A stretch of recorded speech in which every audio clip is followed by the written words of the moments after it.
Liberte-se pelo perdão. Este é o tema que a União Planetária, em parceria com a Sociedade Teosófica, tem o prazer de apresentar. Liberte-se pelo perdão é o assunto abordado pelo médico espírita Alberto Almeida no 11º Encontro para a Nova Consciência, em Campina Grande, na Paraíba. Eu gostaria de deixar o abraço bem afetuoso, bem carinhoso, bem tupiniquim do Pará, encravado na Amazônia, promissor, trazendo as suas contradições, suas lutas, e experimentando lá no seu seio uma proposta apontando na direção da tolerância e da paz, calcada na perspectiva que o Espiritismo se nos apresenta hoje dentro desta cultura emergente, desta nova consciência que se faz cada vez mais ampla e necessária no nosso mundo globalizado. Recebam, portanto, o nosso carinho afetuoso e a nossa fala singela, que vai de coração para coração. Quando, naquela semana de agosto, aquele homem bomba acessou a pizzaria de Jerusalém, portando os explosivos, e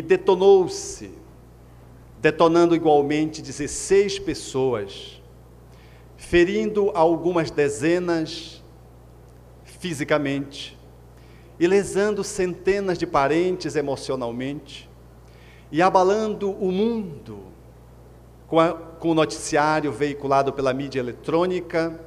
Parecia que o mundo tinha atingido o auge da intolerância.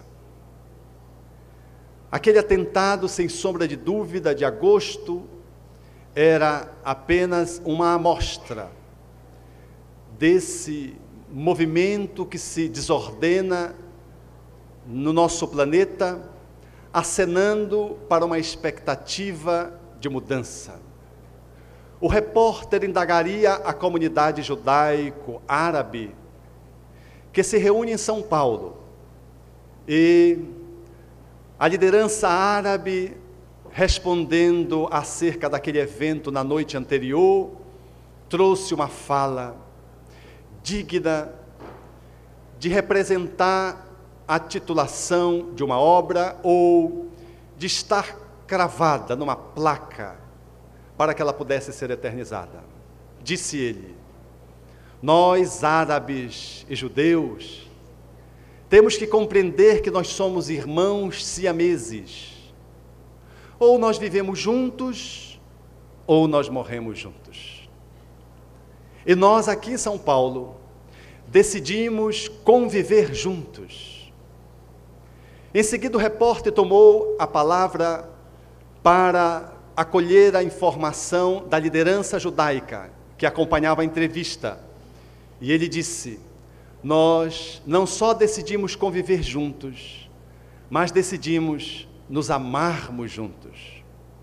Eram 100 pessoas que ali reuniam há mais de um ano para vivenciar a proposta de tolerância entre povos cujo nascimento da sua estrutura étnica tem o mesmo tronco, e que hoje se coloca no mundo representando como uma metáfora o conflito que jaz na nossa intimidade. Árabes e judeus representam bem as nossas relações interpessoais. Ou nós convivemos juntos e amorosamente experimentamos tolerância e paz, ou nós declaramos ruptura e estabelecemos lesões que devem se refletir naturalmente nos pares ou no conjunto que experimenta esse movimento inflexível de intolerância. Hoje, quando percebemos a possibilidade de refletir sobre essa intolerância que ganharia em setembro o seu coroamento máximo, quando o centro do mundo, significando Nova York, a grande megalópole, em sendo alcançado aquele 11, que eram as torres, representando o dia 11 de setembro, e em sendo lesado o centro de inteligência americana, parece que o mundo deveria entrar num estado de pânico ou de expectação, porque ali a humanidade experimentaria o movimento que caminha para uma explosão de violência e de agressividade, como prenúncio de uma nova ordem que se deve estabelecer a nível mundial. Parece que aquele encontro deveria ser um movimento que deveria determinar para a humanidade um novo script, porque as torres, ao serem alcançadas, era um golpe no modelo econômico com que nós nos estruturamos na atualidade, aonde alguns poucos que detêm muito vivem na abundância, no luxo, ou na superabundância em detrimento dos muitos que vivem na escassez, na mendicância, na miserabilidade. O mundo se organiza numa orquestração econômica profundamente perversa. E o grupo do G7 ou do G8 orquestram os interesses das corporações que fazem com que o mundo experimente a cada dia as lesões dos seus direitos primários, quando os povos vencidos experimentam através das lágrimas, do sangue, da promiscuidade, do tráfico, da agressividade, a denúncia de que este formato ele está antiquado para o milênio, que surge promissor, mas cujo planeta azul parece que ensombrado, denuncia que a avareza, que o orgulho não podem estar gerindo a conformação econômica dos nossos dias. A CIA, ao ser alvejada, poderia também significar que o mundo já se encheu de inteligência, que os centros de inteligência são incompetentes para poder lidar com a dor humana, que talvez precisássemos criar centros de amorosidade para poder vislumbrar o ser humano numa perspectiva mais humana e, portanto, mais solidária, mais fraterna e mais espiritualizante. O jeito com que nós nos movimentamos, dentro dessa movimentação em que a inteligência patrocina e que a economia de mercado dá o tom de qual será a próxima vítima, qual o país deve declinar, parece que os atentados realizados em Nova York representam o grande escândalo que Jesus a se refere, quando afirmaria é necessário que o escândalo venha, mas ai de que por quem vem o escândalo. Aquele fato bárbaro, cruel, repreensível por todos os seus motivos, tinha, entretanto, um efeito de permitir que a humanidade pudesse, globalizada, acordar. Há que se, portanto, fazer uma reflexão mais apurada, e olhando esse processo internacional, nós nos damos conta de que essa realidade, ela reflete-se fora porque ela está dentro. Esse mundo que apresenta este design, profundamente confuso, desordenado, capitaneado pelo orgulho, pela ambição e pelo egoísmo, ele fala muito da nossa realidade íntima, do nosso conflito interno de lidar com essas sombras que nos atormentam, seres, e que travam o nosso processo evolutivo, e que explodem no nosso corpo na manifestação de uma patologia destrutiva, qual seja o câncer, qual seja uma alergia, qual seja uma colite crônica, qual seja o pânico, que bem representa o momento histórico que nós vivemos. Quando nós olhamos o ser humano, nós nos damos conta que a loucura faz com que ceife milhões de vidas, milhares fisicamente e centenas de outras através do golpe emocional do terror, mas igualmente milhares e milhões de vítimas são ceifadas pela orquestração dos governos arbitrários. Mas este fato também se dá conosco. Esta realidade que está fora fala de uma realidade que está dentro. Temos muita dificuldade de lidar com isso que está dentro de nós, esse viés que se apresenta na natureza humana, aguardando urgentemente um trato, sob pena de experimentarmos a materialização, um motim representado nas células que se multiplicam, desagregando-se na manifestação de uma patologia maligna, de um câncer, ou então num processo de surto, quando a pessoa, de repente, começa a se desconectar da realidade porque a dor é muito grande. Falo especificamente de que aquilo que se dá no nível internacional e as torres que pegam fogo e o centro de inteligência que é desmoralizado, porque um mês antes a CIA disse que estava preparada para enfrentar o terror, que este quadro é um grande espelho que denuncia aquilo que jaz, que se passa no nosso mundo íntimo, quando temos muita dificuldade de lidar com o outro na nossa relação interpessoal. E a mágoa se assesta na nossa alma, e a culpa surge, dada a minha dificuldade de lidar com o filho, com o esposo, com o vizinho de porta, com o companheiro que vive ao lado, ou com aquele que transita numa grande cidade, e que se aproxima de mim e me deixa no estado de tensão, porque eu não sei se ele vai me assaltar, eu não sei o que vai acontecer.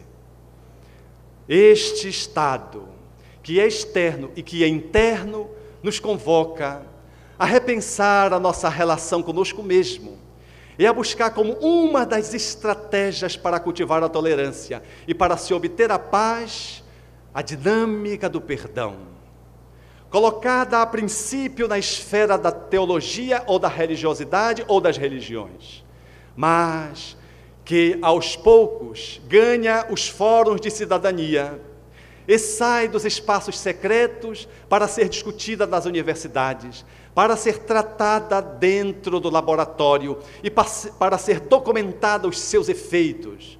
Quando o psicólogo, criador da psicologia da linguagem, o alemão Reinhold Tolstói, deveria avaliar e inventariar que as pessoas que ele cuidava psicologicamente traziam enormes avanços quando cultivavam o budismo ou o cristianismo no trato das questões interpessoais, lidando com o perdão.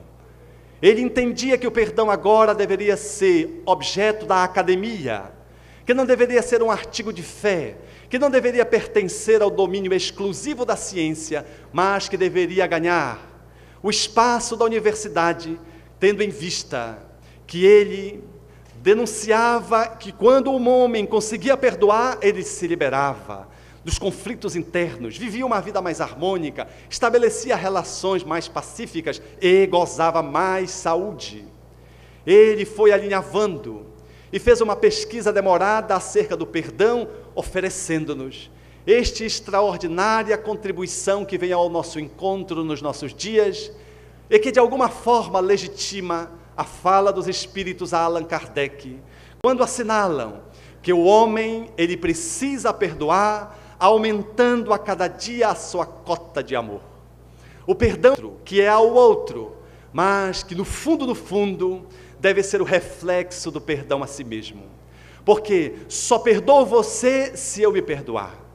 E de que como as relações interpessoais do cotidiano, elas são recheadas de pequenos desentendimentos, de alternâncias, de conflitos, até de processos mais graves que muitas vezes terminam numa tragédia passional, nós deveríamos nos equipar, aumentando a nossa cota de amorosidade para poder lidar com uma demanda que nos suscitasse doar um pouquinho mais, perdoar.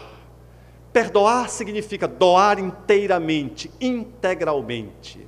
Como pernoite é passar uma noite inteira, fazer um percorrido.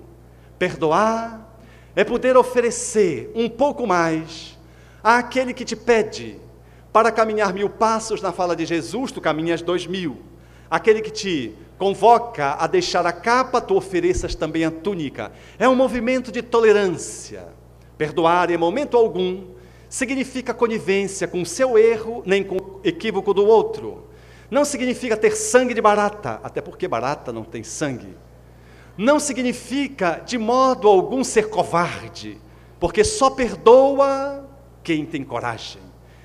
O perdão, ele é filho do amor numa aliança da coragem com a mansuetude. Mas é muito difícil lidarmos com o conflito, com a mágoa ou com a culpa. Nós jogamos para trás e não sabemos por que as torres internas pegam fogo. Porque o centro de inteligência não consegue dirigir o corpo e, portanto, a saúde. Porque a inteligência não dá conta de manter as minhas emoções em ordem. Porque a minha inteligência não dá um respaldo para que eu possa me espiritualizar. E a inteligência entra em blackout. Eu gasto tubos de dinheiro, mas não consigo ter paz, porque experimento dentro de mim um processo de sequestro. Estou refém da mágoa ou da culpa. Há um só caminho para se resolver essa questão dramática. Há um só jeito de poder resolver essa dinâmica que faz parte da nossa realidade pessoal e transpessoal. Porque o perdão e a culpa não é um assunto que diz a nossa personalidade, que diz só a essa existência, ele é um assunto que transcende. No meu espaço de trabalho, na militância da psicoterapia regressiva Vivências Passadas, tenho me dado conta da tragédia que é adiar o perdão para mais tarde. Como alguém que joga a poeira para debaixo do tapete e vai jogando como se o tapete fosse absorver a poeira. Ou nós assumimos uma postura deliberadamente corajosa para romper com esse sequestro e romper com essa postura de ser vítima de nós mesmos e saímos para gozar a vida, experimentar a paz, que independe dos ingredientes externos, que é um atributo que nasce do fulcro do ser, e poder saborear a tolerância na relação com os outros, mesmo que esses outros sejam chatos, impertinentes, impenitentes, agressivos, maldosos ou cruéis. Poder perdoar, só há uma via, é a via do mergulho para dentro. Conta-se que o príncipe avançou além do seu território, sendo aprisionado pela realeza contígua, levado à presença do rei, do outro rei. O rei olhou para ele e disse: você está condenado à morte. Ele disse: misericórdia, majestade, dê-me uma chance. O rei sorriu e disse: eu sempre dou uma chance. Ele disse: então, você terá que me responder uma pergunta. Ao que o príncipe disse: qual é, majestade? E o rei disse: o que mais deseja uma mulher? Se você fosse o príncipe, o que você diria? Sua cabeça em jogo. Você que é mulher, que sabe dos desejos mais recônditos feminis, o que é o que mais deseja uma mulher? Alguém arrisca? Morreu.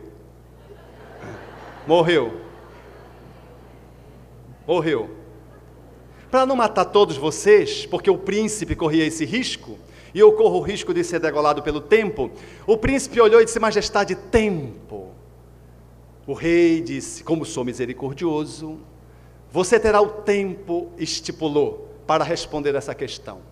O príncipe, que era paraibano, fez uma incursão pela realeza e perguntou a todos, do mais simples, do servo mais dedicado, àquele que era e que fazia as vezes do conselheiro do rei. Ninguém dava uma resposta convincente, até que ele chegou com o filósofo. E os filósofos tudo sabem. E chegou e disse: você sabe o que mais deseja uma mulher? O filósofo sorriu e do alto da sua sabedoria disse: ah, meu filho, ninguém sabe. Aliás, por que não dizer ninguém? Há uma pessoa só que sabe. É uma bruxa que vive nas cercanias aqui da realeza. O prazo estava expirando, ele tomou o itinerário e foi ao encontro da bruxa. Conta-se, quando ele chegou diante da casa da bruxa, as suas pernas tremiam, porque a bruxa surgiu à porta daquele casebre e, profundamente desgrenhada, suja, asquerosa, sorriu para ele com um dente só, no meio da boca e cariado. E disse: você ia, se você fosse o príncipe? Entre morrer e encarar a bruxa, ele disse, acessou, disse: pois não. E se aproximou dela, ela disse: o que você quer? Ele pegou tremendo, um pouco claudicante na voz, disse: a minha vida está nas suas mãos. Ela disse: o que foi? Ele disse: que majestade me propôs uma questão e toda a realeza não sabe, e o filósofo disse que você sabe. Qual é a questão? O que mais deseja uma mulher? Ela sorriu, com seu sorriso de bruxa, dobradamente. Foi até o chão sorrindo, levantou-se e agora, olhando para ele de revestrez, disse: eu sei. Com seu nariz comprido, com seu queixo gigante, ficou olhando para ele esperando a resposta. Ele se animou agora diante daquela assertiva positiva e disse: então o que é? Ela disse: ah, mas tem uma contraproposta. Se eu acertar, você casa comigo. Se você fosse o príncipe, voltava para o rei, entregava a cabeça. Há sempre uma chance, de repente a bruxa pode tombar, bater com a cabeça ali e morrer. De repente ela pode esquecer. Ele disse: está bem, então eu caso com você. Ela assumiu uma posição de bruxa, olhou-lhe profundamente nos olhos e disse: o que mais deseja uma mulher é ter soberania sobre a sua própria vida. O príncipe disse: uau!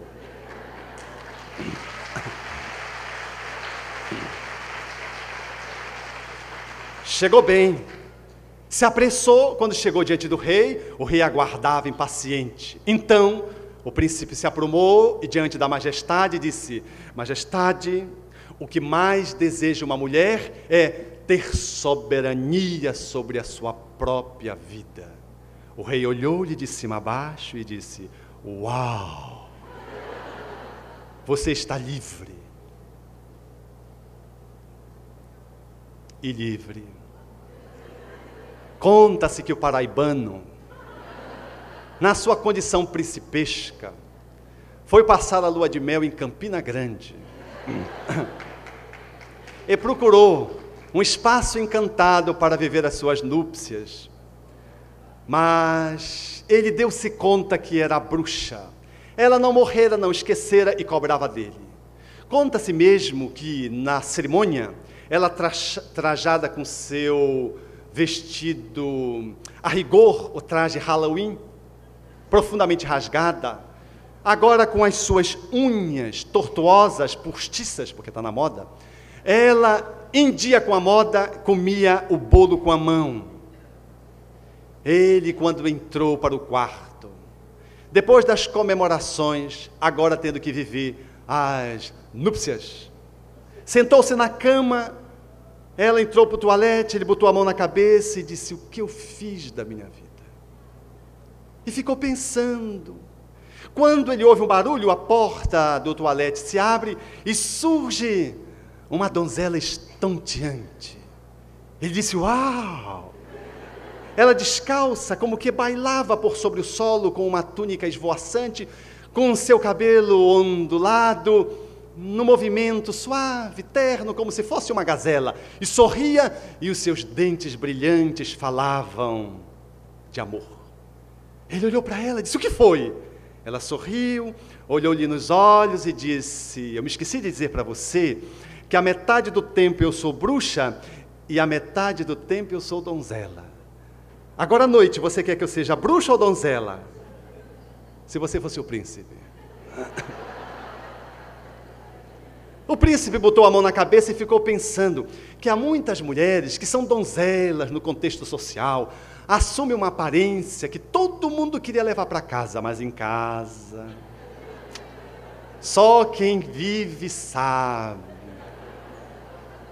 Mas que há também mulheres que não são bem apessoadas, mulheres que às vezes não se trajam tanto quanto se exige a moda, mulheres que às vezes são muito fechadas, que são tidas como verdadeiras bruxas, mas que na intimidade do lar são verdadeiras princesas, no cuidado da relação afetiva, na amorosidade para com os filhos, na cumplicidade amorosa com o parceiro. Pensando nisso, ele olhou para ela e disse: você decide se você quer ser donzela hoje à noite e bruxa amanhã, de manhã, ou se você quer ser bruxa agora e donzela pela manhã. Ela deitou donzela e foi maravilhoso. Foi tão maravilhoso que ele acordou meio-dia, e quando ele acorda meio-dia, ele olha, tem uma surpresa. Ele olha e ela estava donzela. Ela abre os olhos, se espreguiça e diz oi. Ele diz: o que foi? Ela disse: como você conferiu-me possibilidade da soberania sobre a minha própria vida, eu decidi ser donzela o tempo inteiro.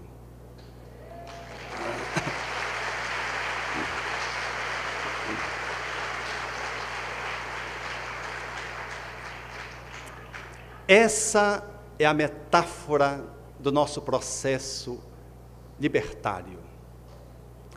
Ou você vai na periferia buscar as tuas mágoas e as tuas culpas, ou o rei, significando as leis próprias da vida, te levam à morte. Morte que é doença orgânica, morte que é decepção, morte que é frustração afetiva, morte que é incompetência profissional, morte que é depressão, morte que é colapso da religiosidade. Ou nós ousamos sair do epicentro da nossa existência confortável para buscar na periferia marginalizada aquela que fala da nossa realidade interna, ou como empresário, continuaremos sequestrados. Ou nos fazemos um processo de inclusão social a nível de país, a nível de cidade, incluindo os miseráveis que fazem o grande cinturão da miséria, ou nós seremos reféns, ou nós vamos na periferia do nosso ser buscar as mágoas que conspiram contra nós, as culpas que persistem em nos atazanar e que nós viramos de costas para ela, negando que elas existem, e elas teimam em não nos deixar, porque fazem parte de nós. Há que se fazer um processo ousado, ainda que a perna trema, ainda que a gente gagueje, e poder olhar para nós mesmos com tanta autenticidade possível, com a coragem que consigamos reunir e no espelho da autorreflexão, mergulharmos nas profundezas do nosso ser, para buscar as nossas sombras, as nossas bruxas. Em cada um de nós há sempre uma natureza bruxa, de um bruxo, de um sapo, de uma donzela, que coexiste com um príncipe, com uma princesa, que resistimos em reafirmar, sem considerar que essa bruxa faz parte, tal como os irmãos siameses estão juntos. Ou nós incluímos a outra contraparte, que é a minha sombra, sombra numa linguagem psicológica, significando a minha parte não vista, a minha parte ignorada, a minha área imatura, ou elas me abordam e me tornam refém, e me impossibilitam de degustar a paz, de usufruir a tolerância, de aprofundar as relações com os filhos, de poder reconciliar a relação conjugal, de poder simplesmente ser uma pessoa normal, sairmos do padrão neurótico, de queremos nos afirmar pelo orgulho, pelo egoísmo, pela ambição, de que nós somos o máximo,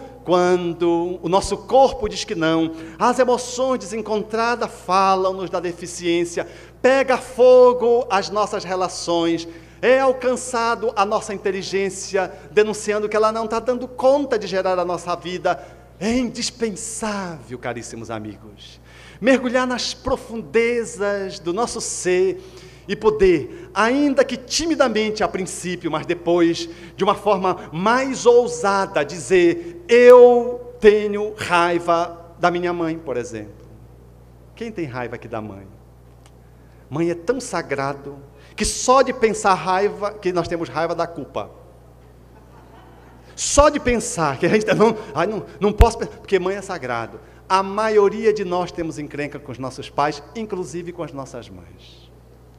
Quando nós pudermos olhar para isso, por exemplo, a mãe, poderia ser um outro ser na nossa relação conosco, e pudermos acolher que temos encrenca, algumas das quais estão tão inconscientes que nós nem lembramos, mas que se revelam no nosso dia a dia, na dificuldade do relacionamento, nas cobranças, naquela atitude policial em relação ao comportamento dela. Enquanto nós não incluirmos essa bruxa interna que não me permite chegar mais próximo da minha mãe, numa postura de tolerância e de paz, eu, em vão, tentarei me manter vivo, porque a vida, ela vai me conspirando, aí vai surgindo as neuroses, vai surgindo os distúrbios emocionais, os transtornos psicossomáticos, as dificuldades espirituais, vai começando a haver a desconexão do Criador, da criação, porque eu estou desconectado de mim mesmo, eu estou fragmentado na minha própria experiência de ser. Há um irmão siamês que eu não quero considerar, e ele está sugando as minhas energias, está me matando, está me tornando refém. Eu preciso fazer esse movimento para poder dar conta de exercitar a inclusão da minha sombra, iluminando-a e podendo transmutá-la em luz. É necessário ir buscar aquela mágoa que esteja tão escondida que a gente acha que não tem, e poder reativar o nosso processo de autoconhecimento, e indo ao encontro de nós mesmos, assumindo a competência sobre a nossa vida, poder telefonar para um amigo e dizer: meu chapa, queria conversar contigo, e marcar uma conversa e poder dizer: há 15 anos aconteceu, e narrar o fato, e poder dizer o quanto você sofre, ainda fazendo 15 anos atrás, o quanto você sofre, que você quer a reconciliação, você quer retomar a relação com Ele.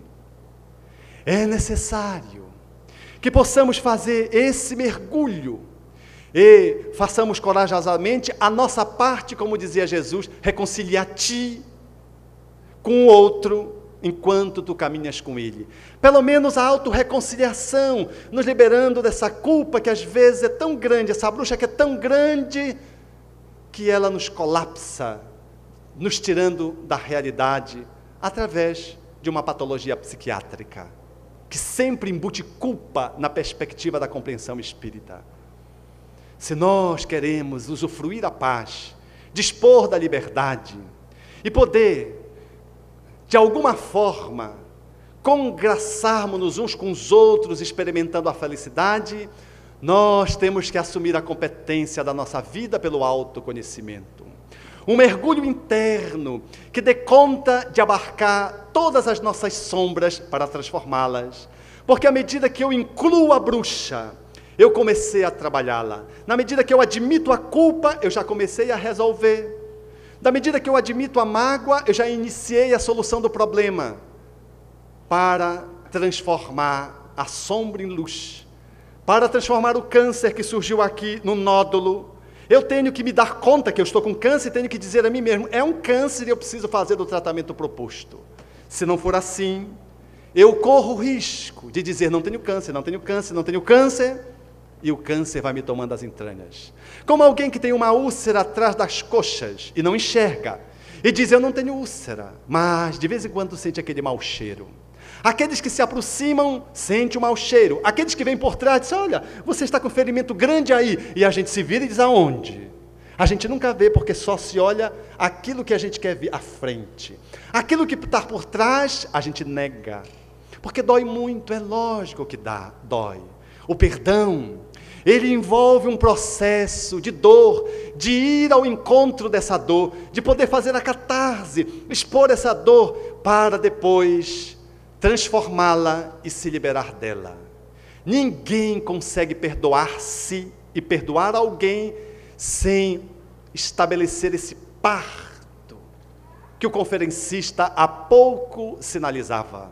A maiêutica socrática expressa esse movimento da parturiente, cujo parteiro ajuda, é um verdadeiro parto, o processo do perdão. E o conhece-te a ti mesmo, consagrado dentro da teoria socrática, dentro da cultura helênica, ele é para nós, na atualidade, sem sombra de dúvida, a via através da qual nós assumimos competência sobre nós mesmos, experimentando a dor, eu a converto em amor. A dor eu transformo no dom, e saio daquela condição de miserabilidade emocional, financeira, psicológica, espiritual, porque deixo de estar refém de uma mágoa, de uma culpa, ou de múltiplas culpas e de múltiplas mágoas, e consigo agora, através do amor, converter a minha vida numa vida digna de ser vivida, e não nessa miserabilidade do refém que está sempre enclausurado nas redes da sua própria ignorância, que está ali recolhido pela teia que o reveste, que é sutil, que às vezes ele não enxerga, mas que são mais poderosas que as grades da emoção. Quando ele sai à rua, ele começa a ter medo das pessoas.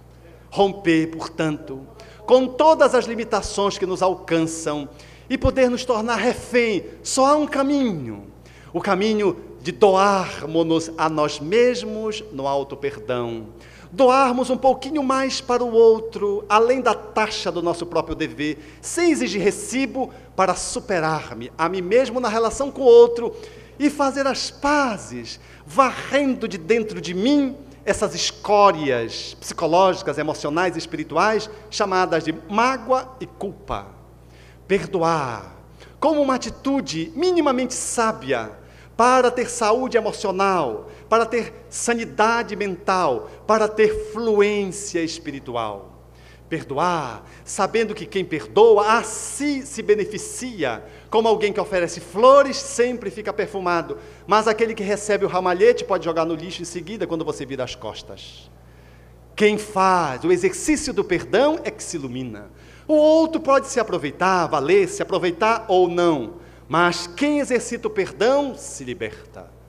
Nesses dias em que o mundo experimenta essa convulsão social, e que a religiosidade hoje evocada através da fala de Frei Beto, singularmente colocada na comparação das catedrais da Idade Média na Europa, uma cidade, para ser uma cidade e ter a estatura de uma cidade digna de ser visitada, ela precisava ter uma catedral. Hoje o mundo, dessa economia assim, ele estabeleceu novas catedrais. São os shopping centers. É interessante. O shopping center, ele tem o mesmo design das catedrais. Eles são imponentes, belos, né? E você vai para o shopping center sempre com uma roupa melhorzinha. Roupa de ir à festa, como dizia a mamãe. Não, essa roupa não, é de ir à festa. As pessoas se vestem melhor, porque o shopping center é vitrine para que as pessoas te vejam. Os jovens marcam encontro no shopping center. Então você vai, como íamos à catedral na Idade Média, reencarnados naqueles tempos. Hoje nós entramos no shopping center, naquela beleza arquitetônica que evoca essa memória profunda, e começamos a entrar e olhar as vitrines, que são os nichos das catedrais.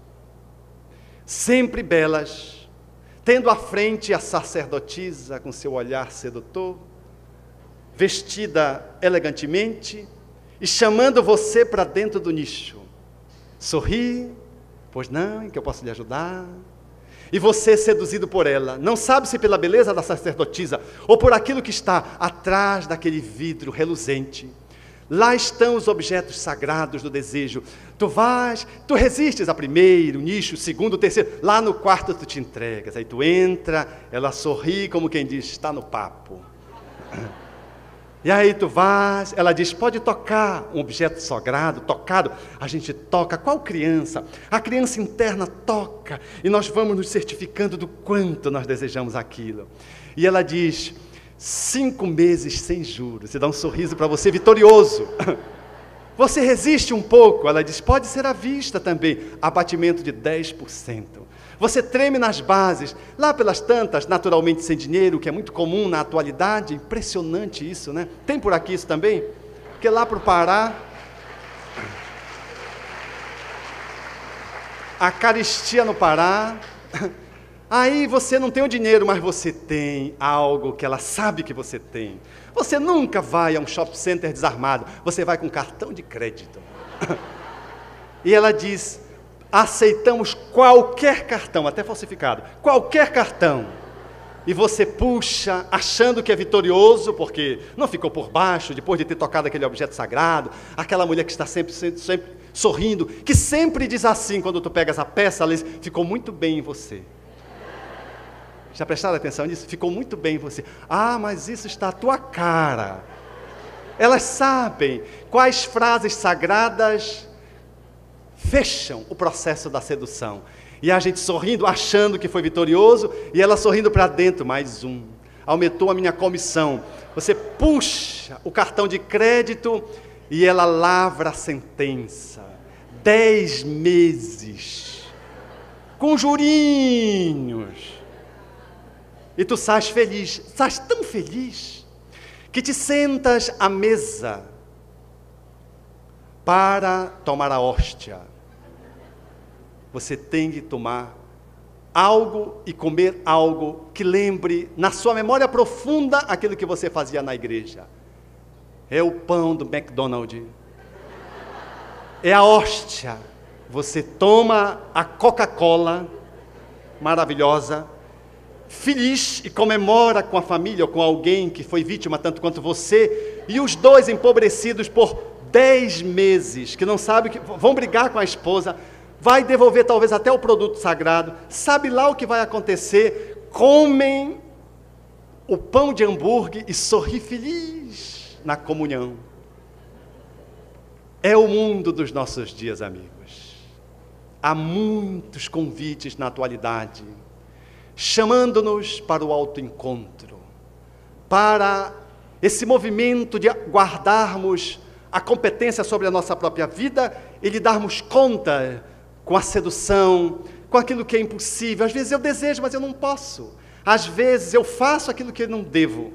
E às vezes eu devo, mas não posso. Então eu só preciso ou posso fazer aquilo que devo e posso. Se eu não devo ou não posso, por que fazer? Mas aos poucos a gente vai conhecendo essas sombras.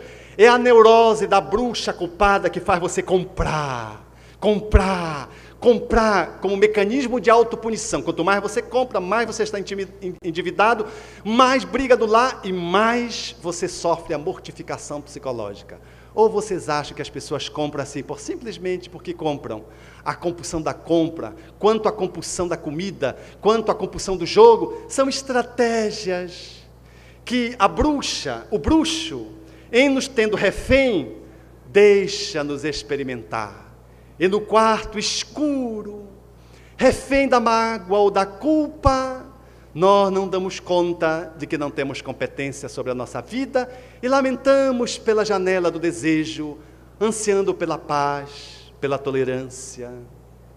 Jesus haveria de propor também em Jerusalém, não como aquele homem bomba que se explodia, matando inúmeras pessoas e ferindo outras tantas emocionalmente, psicologicamente.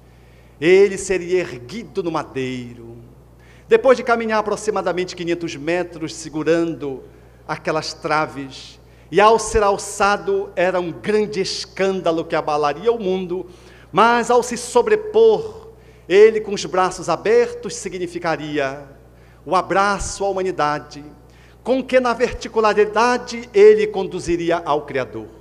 E a sua fala, já exposta aqui nesta tarde, foi profunda. Pai, perdoa-lhes, eles não sabem o que fazem. E para documentar que o perdão não é uma expressão labial, ele, superando-se a si mesmo, de qualquer limite que possamos tentar impor a Jesus, surge 3 dias depois materializado para dizer: estarei convosco até o fim dos séculos do mundo. Não ofendeu a mãe de ninguém, não esculachou os apóstolos, não desconsiderou ninguém, não desqualificou nenhuma pessoa que ele beneficiou. Ele ressurgiu para as pessoas desesperançadas, sofridas, magoadas, que estavam num processo depressivo 3 dias após a sua morte. A culpa estava instalada coletivamente. Ele surge e diz: eu vim e ficarei convosco eternamente até o fim dos séculos do mundo. Com seus lábios bordados de luz, ele nos dava o caminho da paz, da tolerância, ainda que muitas vezes tenhamos que amargar a dor de crucificações. Por isso, os Espíritos cantam bem alto, para que nos voltemos nesse 3º milênio para o Criador, a fim de poder decifrar os enigmas que nos impedem de exercer o perdão a nós mesmos e ao outro, e, assumindo a competência sobre a nossa própria vida, darmos um salto de qualidade na direção da paz, da liberdade e da felicidade. É imperioso que possamos pensar como poeta, que tenhamos a possibilidade de pensar como poeta, mas que tenhamos a sua sensibilidade para ouvir a resposta quando ele diz: quem foi que fez o sol tão vivificador, e a sua luz tão pujante e cheia de esplendor, os trilhões de estrelas que cintilam nos céus, e as nuvens vaporosas como densos véus, a mecânica celeste, os arcanos profundos da eterna ciência que equilibra os mundos, os micro-organismos em desenvolvimento e os orbes gigantescos em deperecimento, o átomo e a nebulosa, a ameba e o serafim, e as origens das coisas que nunca terão fim. Quem foi que fez a virtude impoluta que não se modifica, e a possante energia que a tudo vivifica? Quem foi que fez a chuva, o vento, o raio, o trovão, o inverno, a primavera, o outono e o verão, o perfume das flores, o som, a luz, o ar, os campos, as florestas, a terra, o céu e o mar? Quem foi que fez o infravermelho e o ultravioleta, e fez da lagarta surgir uma bela borboleta? O cantar do roxinol, e aí o esplendor da luz do sol. Quem foi que fez as feras bravas, os terros passarinhos, a asa de um inseto, a beleza de um ninho, deu agilidade à incrível pulga saltitante e fez o passo lerdo, tardo do elefante? Quem foi que fez o colibri com nímia sutileza, sugando o mel das flores com tal delicadeza, e o tatu escavando a cova em que se abriga, e a faina inesgotável da minúscula formiga? Quem foi que fez o corcel impiedoso, fogoso, e também o macaco, trabalhando ao lado da abelha na sua construção do mel? Quem foi que fez o tubarão, a ostra, o golfinho, a baleia e a engenhosa aranha tecendo a sua teia? E um instinto de conservação, como bússola infalível de orientação, guiando com acertos irracionais, sem nunca transgredirem as regras naturais. As maravilhas do reino mineral, o leito onde repousa o reino vegetal, os prodígios da animalidade, e um elo mais acima, a nossa humanidade, e tantos outros reinos que nós desconhecemos, sistemas de mundos que nós nem nos apercebemos, os gênios tutelares, arquiangelicais, imerso nos segredos dos planos siderais. Que maravilha é esta que eu não posso descrever com todo o dramatismo que eu pudesse ter? Artista ímpar sem igual, autor deste poema Natureza tão lindo e sem par. Quem foi que fez? Aquele que se posta diante da natureza, como um artista inimitável. Me ponho de joelhos e pergunto abismado: quem fez tudo isso, criando a perfeição e até o perdão? Quem a tudo movimenta, sem se mover, a tudo governa, criando e dirigindo, transformando e agindo? Quem tem tanto poder? Pergunto a outras vozes: quem? Me podeis dizer? As vozes me respondem: foi Deus, foi Deus, foi Deus. Obrigado.